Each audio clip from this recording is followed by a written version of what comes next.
ओम नमः शिवाय, ओम नमः शिवाय। शिव हरि बच्चों। बोलो श्री कृष्ण भगवान की जय। सदा भवानी दाहिने सम्मुख रहो गणेश, रामा सम्मुख रहो गणेश। पांच देव रक्षा करो, ब्रह्मा विष्णु महेश सियापति राम। जय जय राम। मेरो मन बसियो सीताराम, राम नगरिया राम के बसते गंगा तीर रामा, बसते सरयू तीर रामा। चौकी हनुमत वीर की राम जी, चौकी हनुमत वीर की। बोलो सियापति रामचंद्र भगवान की जय, गणेश भगवान की जय। अपने अपने माता पिता की जय, अपने अपने गुरुदेव महाराज की जय। शिव पार्वती की जय, शिव पुराण की जय। शिव पुराण में तब पार्वती स्वयं आकर यह रामायणिक वचन बोली, माँ तुम्हारी बुद्धि तो बड़ी शुभ कारक है, इस समय विपरीत कैसे हो गई। धर्म का अवलंबन करने वाली होकर भी तुम धर्म को कैसे छोड़ रही हो। यह रुद्रदेव सबकी उत्पत्तियों के कारणभूत साक्षात ईश्वर हैं। इनसे बढ़कर दूसरा कोई नहीं है। समस्त स्मृतियों में यह वर्णन है कि भगवान शंभु सुंदर रूप वाले तथा सुखद हैं, कल्याणकारी महेश्वर, समस्त देवताओं के स्वामी तथा सर्व प्रकाश हैं। उनके नाम और रूप अनेक हैं। माताजी श्री विष्णु और ब्रह्मा आदि भी उनकी सेवा करते हैं। देखो पार्वती ने कितना सुंदर अपनी माँ को समझाया। पार्वती ने कि माँ तुम धर्म के मार्ग में चलने वाली अब अधर्म कैसे कर सकती हो, क्योंकि जिस शंकर भगवान को आप बदसूरत और निर्धन समझ रही हो और जिसको आप अपना दामाद बनाने से इनकार कर रही हो माँ, वो तो जगत के पालनहार हैं। ब्रह्मा विष्णु तो उन्हीं के अंग से उत्पन्न हुए हैं। माँ आप सतमार्ग पे चलो और आपने जो हट कर रखा माँ, वो हट आप छोड़ दो। क्योंकि पार्वती तो जानती हैं, कहती हैं कि संसार जानता है शिव जी गौर वर्ण के हैं। जितने सुंदर शिव जी हैं माँ, उतना सुंदर इस संसार में कुछ भी नहीं है। जो सुंदरता इस संसार का रचाने वाले हैं और बनाने वाले हैं वो शिव शंकर हैं। तो उनका रूप और रंग कितना सुंदर होगा माँ।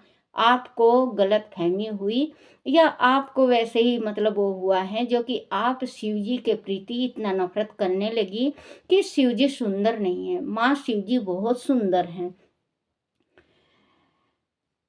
शुभ सुंदर रूप वाले तथा सुखद हैं, कल्याणकारी महेश्वर, समस्त देवताओं के स्वामी तथा स्वयं प्रकाश हैं। उनके नाम और रूप अनेक हैं। माताजी श्री विष्णु और ब्रह्मा आदि भी उनकी सेवा करते हैं। यह सबके आदिष्टान हैं, कर्ता हर्ता और स्वामी हैं। विकारों की इन तक पहुँच नहीं है। यह तीनों देवताओं के स्वामी अविनाशी एवं सनातन हैं। इनके लिए ही सब देवता किंकन होकर तुम्हारे द्वार पर पधारे हैं और उत्साह मना रहे हैं। इससे बढ़कर सुख की बात और क्या हो सकती है। अंत या यतन पूर्वक उठो और जीवन सफल करो। मुझे शिव के हाथों में सौंप दो और अपने गृहस्थ आश्रम को सार्थक करो। माँ, मुझे परमेश्वर शंकर की सेवा में दे दो। मैं स्मित तुमसे यह बात कहती हूँ, तुम मेरी इतनी सी ही विनती मान लो। यदि तुम उनके हाथ में मुझे नहीं दोगी तो मैं दूसरे किसी वर का वर्णन नहीं करूँगी, क्योंकि जो हिंसक हिंसा हिंस का हिंसक का जो हिंसक का भाग है हिस्सा का जो हिंसक का भाग है, उसे दूसरों को ठगने वाला सियार कैसे कैसे पा सकता है। मैंने मन बच्चों, पार्वती माँ कह रही हैं अपनी माँ से कि माँ, आप उठो और प्रेम भक्ति से कन्यादान करो। आप मेरा हाथ शिव जी के हाथ में दे दो, क्योंकि शिव जी के सिवा और शिव जी के अलावा मैंने किसी को पति रूप में नहीं देखा है। अगर मैं शादी करूँगी तो शिव जी के साथ करूँगी, नहीं तो मैं और वर नहीं देखूँगी। और माँ, अगर आप सोच रहे हैं कि शेर का भाग अगर सियार खा जाए तो माँ वो बात नहीं बनेगी, क्योंकि शेर का भाग शेर ही खाएगा। मैं शिव की पत्नी हूँ, शिव की अर्धांगिनी बनूंगी और शिव की हूँ और शिव जी की रहूंगी और शिव जी की अंत तक में मुझे रहना है। मेरे शिव जी हैं और मैं शिव जी की हूँ। सेवा में दे दो, सर्वतक करो। माँ, मुझे परमेश्वर शंकर की सेवा में दे दो। मैं स्वयं तुमसे ये बात कहती हूँ, तुम मेरी इतनी सी ही विनती मान लो। यदि तुम उनके हाथ मुझे नहीं दोगी तो मैं दूसरे किसी वर का वर्णन नहीं करूँगी, क्योंकि जो सिंह का भाग है उसे दूसरों को ठगने वाला सियार कैसे पा सकता है। माँ, मैंने मन, वाणी और क्रिया द्वारा यह स्वयं हर का वर्ण किया है, हर का ही वर्ण किया है। अब तुम्हारी जैसी इच्छा हो वह करो। ब्रह्मा जी कहते हैं, नारद पार्वती की यह बात सुनकर शैलेश्वर प्रिया मैना बहुत ही उत्तेजित हो गई और पार्वती को डांटती हुई दुर्वचन कहकर रोने तथा विलाप करने लगी। तदनंतर सुमित, मैना तथा सनकादि सिद्धों ने भी मैना को बहुत समझाया, परंतु वह किसी की बात ना मानकर सबको डांटती रही। इसी बीच में उनके सुदृढ़ एवं महान हट की बात सुनकर शिव प्रिया भगवान विष्णु भी तुरंत वहां आ पहुंचे और इस प्रकार बोले। श्री विष्णु ने कहा, क्योंकि बच्चों तिरिया हट, कल भी मैंने कहा था कि 3 हट सबसे बुरा होता है। 3 हट, तिरिया हट, राज हट, बाल हट, ये हट बहुत बुरा होता है। तो मैं ना हट कर चुकी कि मैं शिव को दूंगी ही नहीं, क्योंकि शिव शंकर भगवान जब तक उसको सुंदर रूप धारण करके नहीं दिखाएंगे, जब तक मैना नहीं मानेगी। बच्चों, हट की बात सुनकर शिव प्रिय भगवान विष्णु भी तुरंत वहां आ पहुंचे और इस प्रकार बोले। श्री विष्णु ने कहा, देवी, तुम पितरों की मानसी पुत्री एवं उन्हें बहुत ही प्यारी हो, साथ ही गिरिराज हिमालय की गुणवती पत्नी हो। इस प्रकार तुम्हारा संबंध साक्षात ब्रह्मा जी के उत्तम कुल से हैं। संसार में तुम्हारे सहायक भी ऐसे ही हैं। तुम धन्य हो, मैं तुमसे क्या कहूँ। तुम तो धर्म की आधारभूत हो। फिर धर्म का माफ करना बच्चों, खांसी होगी है बहुत ज़्यादा, जुखाम खांसी। बोलो श्री कृष्ण भगवान की जय हो। फिर धर्म का त्याग कैसे करती हो। तुम ही अच्छी तरह सोचो तो सही। संपूर्ण देवता ऋषि ब्रह्मा जी और मैं सभी लोग विपरीत बात ही क्यों कहेंगे। तुम शिव को नहीं जानती, वह निर्गुण भी हैं और सतगुण भी वह हैं।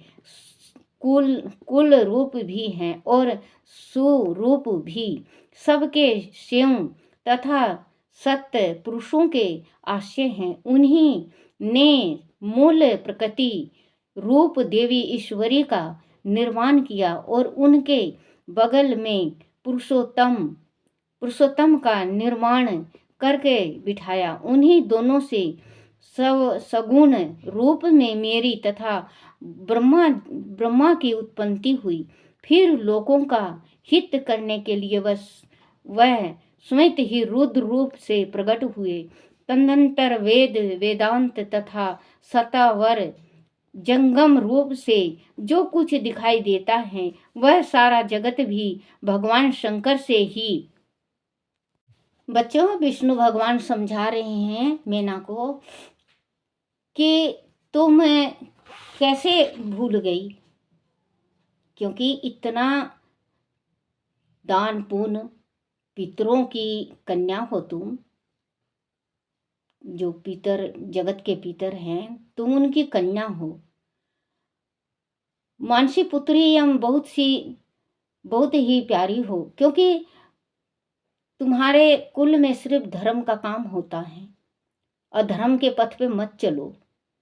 अगर आप ये सोचते हो कि भगवान का विकराट रूप है, तो भगवान का विकराट रूप नहीं है। भगवान तो स्वयं सबके दाता हैं। ये प्रकृति जो चल रही है, तो ये सब प्रकृति शिव भगवान की कृपा से है। मूल प्रकृति का रूप ईश्वरी निर्माण करते हैं। जो शंकर भगवान है वही करते हैं ये प्रकृति का उत्पत्ति। तो क्योंकि रुद्र रूप में ये आए हुए हैं, माँ पार्वती के साथ ही शादी करेंगे। और आप ये क्यों समझ रहे हैं कि शंकर भगवान के पास कुछ नहीं है, ये गरीब है। ये तो सब कुछ है, क्योंकि इन्होंने ही हमें जन्म दिया है। माँ दाहिने और बाएं भाग से हम ब्रह्मा और विष्णु ब्रह्मा हुए हैं। तो ये सारा जगत भी भगवान शंकर से ही उत्पन्न हुआ है। उनके रूप का ठीक ठाक वर्णन अब तक कौन कर सकता है, अथवा कौन उनके रूप को जानता है। मैंने और ब्रह्मा जी ने भी जिनका अंत नहीं पाया, क्योंकि ब्रह्मा जी और विष्णु जी एक खंभ, अग्नि खंभ था, उसमें जिस टाइम ये कहने लगे कि कितना नीचे और कितना ऊपर है, तो ब्रह्मा जी ऊपर के साइड गए और विष्णु भगवान नीचे के साइड गए। कितने ही करोड़ों बरस तक इन्होंने भ्रमण किया, लेकिन था नहीं मिला। विष्णु और ब्रह्मा जिस टाइम थक हार के ऊपर आए, ऊपर आने के बाद इन्होंने पूछा विष्णु भगवान ने कि आपको था मिली। ब्रह्मा जी ने झूठ कह दिया, बोला हाँ मुझे था मिली। और विष्णु भगवान ने सच कहा कि मुझे नहीं मिली। तो विष्णु भगवान कहने लगे कोई साक्षी है? बोले हाँ साक्षी हैं। कौन सा फूल है बच्चों? फूल का नाम अभी याद नहीं है मुझे। बोले उससे पूछ लो। तो उसको श्राप मिला कि जा तू झूठ बोल रही है, शिव जी के तू इसमें शिवलिंग पे नहीं चढ़ेगी। गौ से कहा, बोले गौ ने देखा, गौ ने भी कहा, बोले हाँ हाँ मैंने देखा था कि था मिली है। तो गौ को भी श्राप मिली, बोले कि जा तेरे अगला हिस्सा तू नपाक रहेगी, विष्टा खाएगी। क्योंकि जब भी कहते हैं कि गऊ को रोटी देना दो, तो जो मुख का हिस्सा है उसको हाथ लगा के निचकारते नहीं, उसके माथे में हम रोटी देते हैं ना बच्चों, आप भी देते हो, हर एक चीज़ देते हैं हम।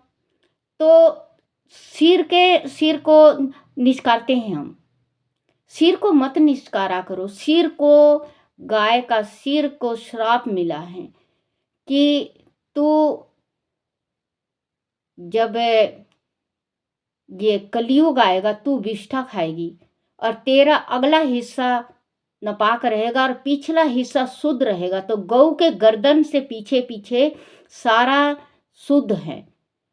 उनके कईयन करोड़ों देवी देवता हैं, जो 33 करोड़ देवी देवता बसे हुए हैं, तो गौ के अंग में, शरीर में हैं। अगर आप रोटी देते हो और गौ के पूंछ पकड़ के आप माथे में पूंछ को लगा लो, तो बच्चों आप एक रोटी गौ को देते तो आपका लाख गुना फल मिलता है। तो गौ को भी श्राप मिला। तो इनका था कौन पा सकता है? विष्णु भगवान कह रहे हैं मैना से कि इनका था कोई पा ही नहीं सका। मैं और ब्रह्मा जी भी हमें था लगाने गए, लेकिन था नहीं मिला। आप मत सोचो कि शिव शंकर भगवान ऐसे हैं। अंत भी जिनका अंत नहीं पाया, उनका पार दूसरा कौन पा सकता है? ब्रह्मा से लेकर कीट पर्यंत जो कुछ जगत दिखाई देता है, वह सब शिव का ही रूप है, ऐसा जानो।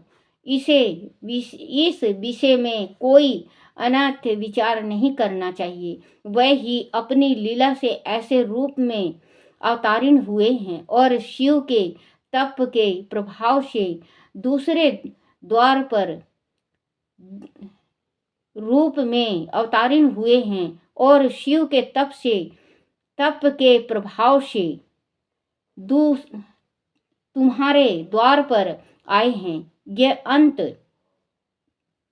हिमालय की पत्नी, तुम दुख छोड़ो और शिव का भजन करो, इससे तुम्हारे महान आनंद प्राप्त होगा और तुम्हारा सारा कलेश मिट जाएगा। ब्रह्मा जी कहते हैं, नारद, श्री विष्णु के द्वारा इस प्रकार समझाए जाने पर मैना का मन कुछ कोमल हुआ, परंतु शिव को कन्या ना देने का हठ उन्होंने तब भी नहीं छोड़ा। शिव की माया से मोहित होने के कारण ही उन्होंने ऐसा दुराग्रह किया था। उस समय मैना ने शिव के महात्म को स्वीकार कर लिया। कुछ ज्ञान हो जाने पर उन्होंने श्री हरि से कहा, आदि भगवान शिव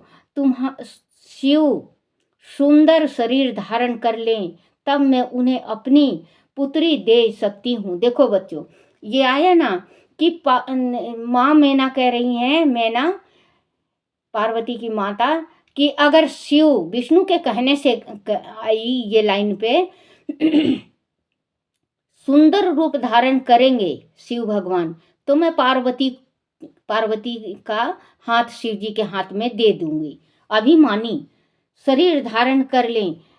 श्री हरि से कहा, आदि भगवान शिव सुंदर शरीर धारण कर लें, तब मैं उन्हें अपनी पुत्री दे सकती हूँ। अनाथ कोटि उपाय करने पर भी नहीं दूंगी। यह बात मैं सच्चाई और दृढ़ता के साथ कह रही हूँ। ऐसा कहकर दृढ़ता पूर्वक उत्तम व्रत का पालन करने वाली मैना शिव की इच्छा से प्रेरित हो चुप हो गई। धन्य है शिव की माया, जो सबको मोह में डाल देते हैं। बोलो शिव शंकर भगवान की जय। शिव शंकर भगवान बहुत ही दयालु है और बहुत ही कोमल दिल है। भक्तों के दुख को इतने जल्दी वो करते हैं, उनकी इतना जल्दी दुख दूर करते हैं कि इस मृत्यु लोक में भगवान घूमते हैं, शिव पार्वती घूमते हैं और उनको सब पता होता है कि मेरा भक्त कहाँ पे और कहाँ दुखी हैं। बच्चों, आप शिव शंकर भगवान का पूजन करा करो, हरि का जाप करा करो, नारायण नारायण शिव हरि। बच्चों, इसी में परमात्मा हमें सद्गति देंगे, क्योंकि परमात्मा तो दयालु हैं। भगवान भाव के भूखे हैं, भगवान दौलत के भूखे नहीं है बच्चों, भगवान भाव के भूखे हैं। भगवान को अगर भाव से आप अगर गुड़ भी चढ़ाते हो तो परमात्मा बहुत प्रेम से खाते हैं, बहुत ही प्रेम से खाते हैं। क्योंकि अभी हम मझधार में फंसे हुए हैं, मृत्यु लोक में हैं। हमें बच्चों अपना रास्ता में कांटे नहीं बिछाने, हमें फूल बिछाना है जो हमें भगवान तक पहुंचा सकता है। तो भागवत पढ़ा करो और शिव पुराण पढ़ा करो और सुना भी करा करो। शिव शंकर चले कैलाश, बूंदिया पड़ने लगी। शिव शंकर चले कैलाश, बूंदिया पड़ने लगी। पार्वती ने बोधी हरी हरी मेहंदी, पार्वती ने बोधी हरी हरी मेहंदी। शिव शंकर ने बो दिया भांग, बूंदिया पड़ने लगी। शिव शंकर ने बो दिया भांग, बूंदिया पड़ने लगी। शिव शंकर चले कैलाश, बूंदिया पड़ने लगी। पार्वती ने सींच दी हरी हरी मेहंदी, पार्वती ने सींच दी हरी हरी मेहंदी। शिव शंकर ने सींच दिया भांग, बूंदिया पड़ने लगी। शिव शंकर ने सींच दिया भांग, बूंदिया पड़ने लगी। शिव शंकर चले कैलाश, बूंदिया पड़ने लगी। पार्वती के उड़ गए हरी हरी मेहंदी, पार्वती के उग गए हरी हरी मेहंदी। शिव शंकर के उग आए भांग, बूंदिया पड़ने लगी। शिव शंकर चले कैलाश, बूंदिया पड़ने लगी। पार्वती ने तोड़ ली हरी हरी मेहंदी, पार्वती ने तोड़ ली हरी हरी मेहंदी। शिव शंकर ने तोड़ लिया भांग, बूंदिया पड़ने लगी। शिव शंकर ने तोड़ लिया भांग, बूंदिया पड़ने लगी। शिव शंकर चले कैलाश, बूंदिया पड़ने लगी।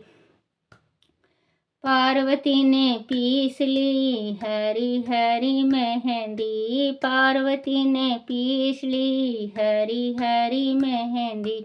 शिव शंकर ने पीस लिया भांग, बूंदिया पड़ने लगी। शिव शंकर ने पीस लिया भांग, बूंदिया पड़ने लगी। शिव शंकर चले कैलाश, बूंदिया पड़ने लगी। पार्वती ने रचा ली हरी हरी मेहंदी, पार्वती ने मांड ली हरी हरी मेहंदी। शिव शंकर ने पी लिया भांग, बूंदिया पड़ने लगी। शिव शंकर ने पी लिया भांग, बूंदिया पड़ने लगी। शिव शंकर चले कैलाश, बूंदिया पड़ने लगी। शिव बोले जी चले कैलाश, बूंदिया पड़ने लगी। पार्वती के रच गई हरी हरी मेहंदी, पार्वती के रच गई हरी हरी मेहंदी। शिव शंभू के चढ़ गया भांग, बूंदिया पड़ने लगी। बोले बाबा के चढ़ गई भांग, बूंदिया पड़ने लगी। शिव शंकर चले कैलाश, बूंदिया पड़ने लगी। शिव बोले चले कैलाश, बूंदिया पड़ने लगी। बोलो शिव शंकर भगवान की जय। ओम नमः शिवाय, ओम नमः शिवाय, ओम नमः शिवाय बाबा, ओम नमः शिवाय, ओम नमः शिवाय शंभो, ओम नमः शिवाय, ओम नमः शिवाय महेशा, ओम नमः शिवाय, ओम नमः शिवाय भोले, ओम नमः शिवाय, ओम नमः शिवाय शंभु, ओम नमः शिवाय, ओम नमः शिवाय महेश, ओम नमः शिवाय, शिवाय नमो, शिवाय नमो, शिवाय नमो, शिवाय नमो, शिवाय नमो, शिवाय नमो। ओम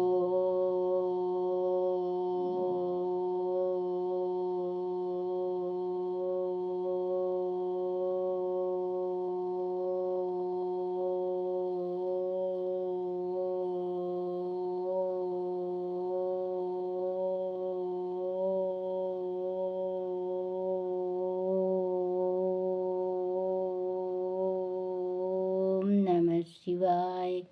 बोलो शिव पार्वती की जय। अपने अपने गुरुदेव महाराज की जय।